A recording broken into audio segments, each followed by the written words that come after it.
Hello everyone, welcome to Global Government News. Today is Monday, May 7th, 2012, and I'm Darko. My website is ggnonline.com and ddarko2012-2013 are my YouTube channels. Alright, so I have a crap load of news articles to get to, so just stick with me here. The headlines and links will be posted in YouTube's video description unless there's problems or unless my wrist or something is hurting, which has been lately, so I may not be able to do them all the time in the future, just to give you a little bit of a warning ahead of time. Now, worst case scenario, you could just go in there and type in the headline in the start page search or whatnot, and you'll be able to find it. So, also, just give me a few days to get back in the groove, so to speak, as far as presenting these videos. It may be a little rusty at first. Michigan town near Ohio could become China's city. 415 unit housing complex would be home to the Chinese business people. The southeastern Michigan city of Milan, a 40-minute or so commute to Toledo or Detroit industrial centers, might become the new home for a 200-acre or larger China city that would house Chinese business people. A group of mainline Chinese known as Sino-Michigan Properties LLC paid almost $2 million for 200 acres of farmland on Milan city limits and purchased this year in 2011. U.S. military industrial giant KBR is bidding to privatize British police forces. I'm not sure if you remember me covering this from a Mail Online article or Telegraph article, but the giant U.S. military industrial company, Kellogg Brown & Root KBR, is running to win a slice of the controversial 1.5 billion euros or pounds. I'm sorry, that's 1.5 billion pounds or $2.43 billion contract to transform the West Midlands and Surrey police forces in Britain. Next up, we have taxes cost Canadian families more than food, clothing, and shelter combined. A Canadian family earning an average income spends more money each year on taxes than on the basic necessities of life, concludes a new report published by the Fraser Institute. So I wonder what the global happiness index would be for them. Are they still happy? They could still be happy, right? As they go into poverty or austerity. Americans too broke to go bankrupt. And of course, this is the reason, right, for a lot of this stuff. Oh, we can't afford it. We can't afford this. I'm not even for having political law enforcement pigs on the streets. But hey, if you still believe in a government and having police and all this and laws and whatnot, and you're paying for these, quote, services, now we're going to privatize it, right? We're going to privatize your water and that. Americans too broke to go bankrupt. So this year, hundreds of thousands of Americans are expected to be broke, so broke that they can't even file for bankruptcy. Says the average cost to file for Chapter 7 protection is more than $1,500 according to the recent research. As a result, anywhere between 200,000, basically a quarter million and 1 million consumers are estimated to be unable to afford that steep cost this year. So we have sky-high electric bills courtesy of Obama's EPA's war on coal. So let's just not say it's Obama. Remember, it's just about it for this global cartel of all the different complexes, energy complex especially. So if somebody wants to build a coal power plant, they can. It's just that it will bankrupt them because they're going to be charged a huge sum for all that greenhouse gas that's being emitted, said the presidential candidate Barack Obama. On January 7th, 2008, under my plan, a cap and trade system, electricity rates would necessarily skyrocket, he said in the same interview. So electricity rates are indeed set to skyrocket, as he predicted in 2008. Didn't really predict. That was the policy that was going to go forward. It's similar to what I was talking about, the Marines going from Japan to Australia, after the Marines that were already being deployed to Australia. When I was there, they kept talking about in Australia, oh, we're going to have, American bases in Australia. We're going to have permanent bases, because it was always just temporary deployments, 6-month deployments. But now they were talking like, this was in 2000, between 2000 and 2004, they were talking about permanent Australia bases. And now it's kind of just ironic now that we're seeing Marines and all that, and all these forces going to Australia. So this was all planned a long time ago. It has nothing to do with budget cuts, scaling back, thinning out the police force and the army, right? It was planned that the bankers were going to rob most of the wealth in a short period of time, and then they were going to do what they're doing now, which is adapt to modernize the their forces, their own private army. Microsoft tests smart home waters with HomeOS.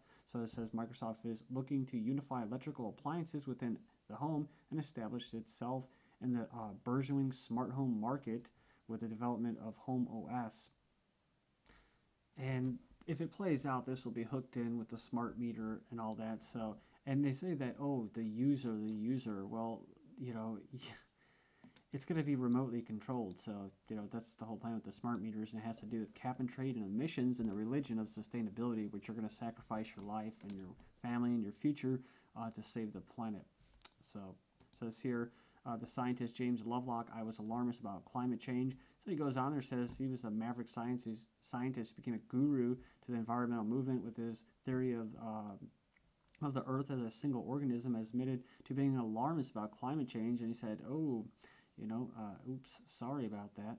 But he made a book, made a lots of money, pushed the globalist agenda and the Club of Rome's plan of global warming and sustainability forward. So he wins and you lose. You lose your money and whatnot. So Max Planck Institute director admits physical causes unclear, models inconsistent with observations.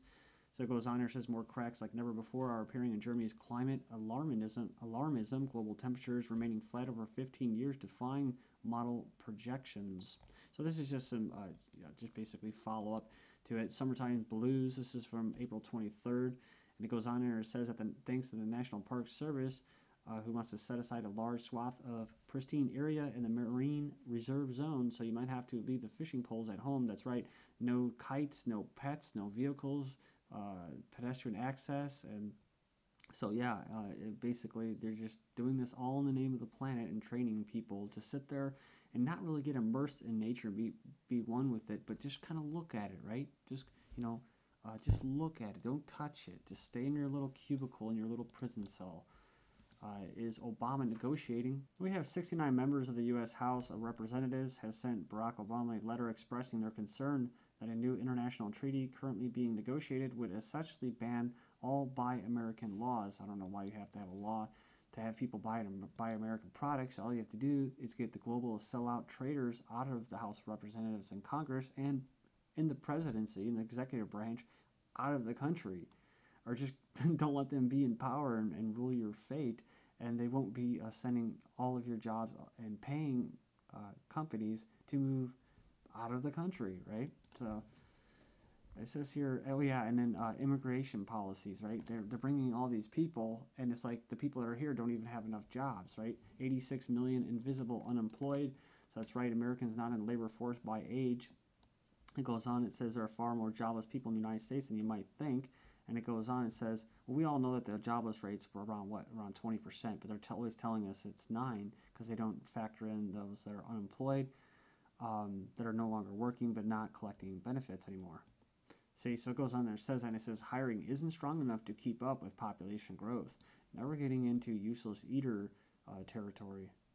But it says the labor force is now at the smallest size since the 1980s when compared to the broader working age group. And I came across this article, Debt Serfdom, in one chart. This blue line that starts in about 1980, the same year or time frame, is what? Is the bottom 95%. The red is the top 5%. And you can look at this, and it says wage stagnation, financialization, 1983 to 95, households use debt to maintain spending as real wages fall. And then the dot-com bubble here in the 90s, and then here in the past, about 9 years, housing bubble, and you see the bottom 95% middle-class debt skyrocketing while the top 5% incomes rise, debt loads decline. So as this is happening, of course, you're going to have eugenics. Like I said, there's too many people and not enough jabs, right? So all by design, family GPs are ordered to cut number of patients referred to hospital to earn extra cash. It's a controversial scheme. And like I said, with the scaling down the military and budget cuts, right, and the police and all these other services, we're going to have to cut them now because, it's just a tight budget. If they call it efficiency savings, so that's the part of eugenics. They call it efficiency savings.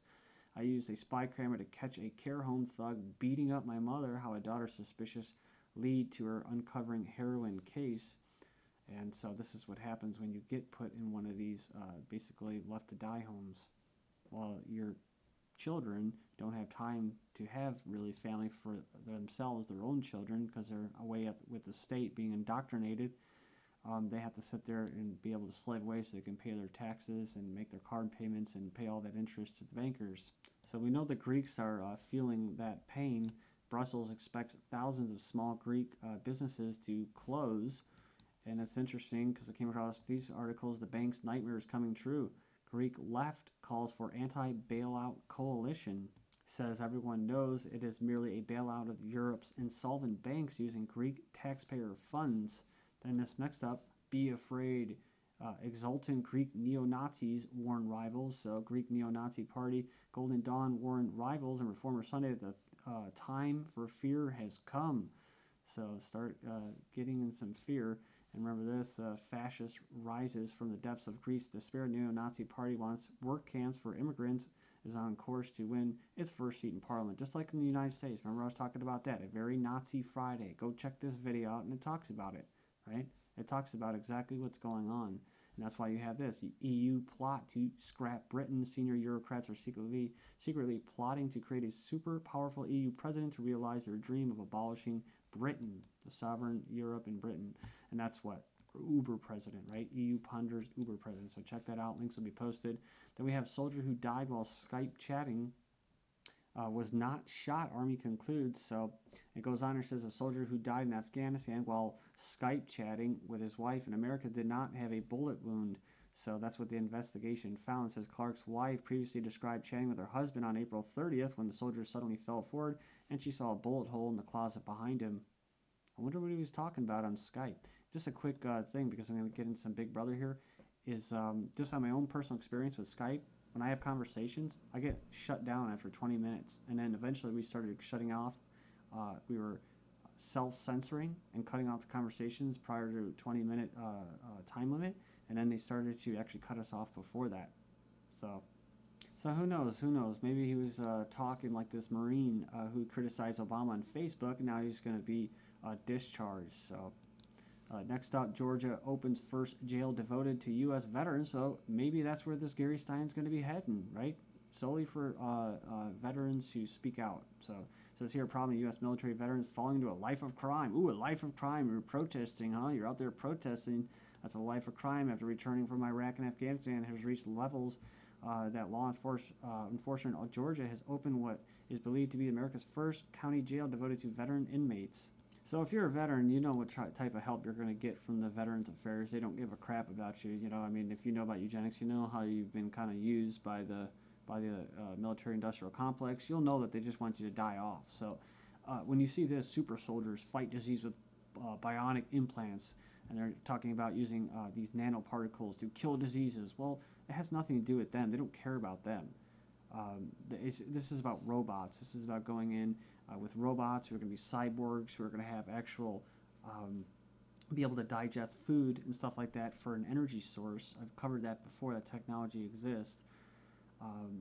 Then they're going to be able to do what? They're going to be able to fight off diseases with this stuff. So it's not really for humans. It's for when they're done with you guys, the humans who ask too many questions and want benefits afterwards.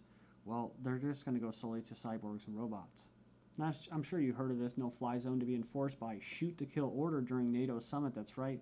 But it goes on here, says plans to keep residents and dignitaries safe. So they're going to keep the slaves safe and these Eurocrats, these technocrats safe during the NATO summit, including a no-fly zone with a shoot-to-kill warning. So this is turning into Libya-type stuff. NATO summit in Chicago could mean airport-style security on Metro electric South Shore trains. And then the city is surprised by the NATO security plan of Operation Red Zone, basically forced evacuations and quarantines and wearing battle gear, the militarized police, right? Flight quarantine at Chicago Midway, that is over nothing. That's just to get people used to being able to be quarantined. So if you are protesting at that NATO summit, you may become a political prisoner and have to go to a re-education camp. A shocking U.S. Army manual that describes how political activists, including American citizens, are to be indoctrinated in re-education camps also includes rules on forced labor and separating political prisoners by confining them in isolation. Building the Pentagon's Like Me weapon. The Pentagon wants to understand the science behind what makes people violent or basically stand up for their rights. So DARPA is even looking at how this can be used to persuade people not to support the enemy. But like the pain ray heat gun, it's tested in the Middle East and used here.